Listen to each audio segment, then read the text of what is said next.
রাজ্যবাসীর জন্য 2018 রাজ্যবাসীর জন্য ঐতিহাসিক ছিল। রাজ্যবাসী 2018 এক ঐতিহাসিক নির্বাচন এখানে হয়েছে। রাজ্যবাসীর জন্যই এখানে বিরাট পরিবর্তন এসছে, কারণ বাম আর ডান উল্টো দিকে ত্রিপুরা কেউ কল্পনা করতে পারেনি। তো সম্পূর্ণ বিজয় সেটা ত্রিপুরাবাসী।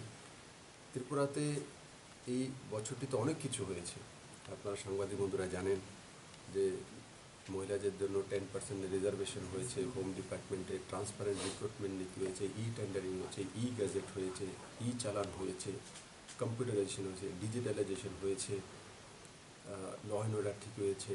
এখানে যে নেশার সাম্রাজ্য গড়ে তোলা হয়েছিল সেটাকে ধ্বংস করা হয়েছে, মোটামুটি ধ্বংস হয়ে গেছে।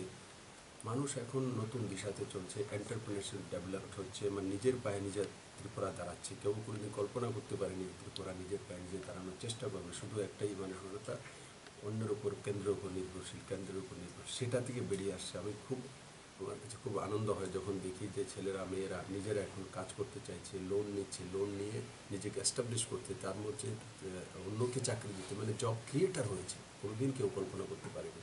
সেটা আমাদের নতুন ত্রিপুরা তৈরি করবে। নরেন্দ্র মোদীর আশা সত্যি করবে।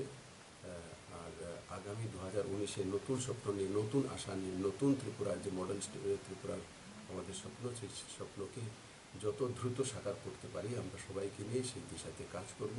সমস্ত পার্টিদেরকে, সমস্ত সামাজিক সংস্থাগুলিকে, সমস্ত সাংবাদিক বন্ধুদেরকে আমি বলবো সবাই যাতে একসাথে মিলে কাজ করতে পারি, ত্রিপুরাকে নতুন ত্রিপুরা তৈরি করতে পারি, সেই দিশাতে ত্রিপুরুষের মায়ের আশীর্বাদ নিয়ে আমরা কাজ করব। আর সবার নতুন ইংরেজি বর্ষ শুভ যাক, ভালো যাক। যেই যেখানে আছে, যেই ক্ষেত্রে আছে, পারদর্শিতার সঙ্গে, স্বচ্ছতার সঙ্গে সর্বশ্রেষ্ঠ মানসিকতা নিয়ে সর্বশ্রেষ্ঠ ত্রিপুরা গড়ার সিদ্ধান্ত আমরা যে নিয়েছি সেটাকে সাকার করবো সবাই।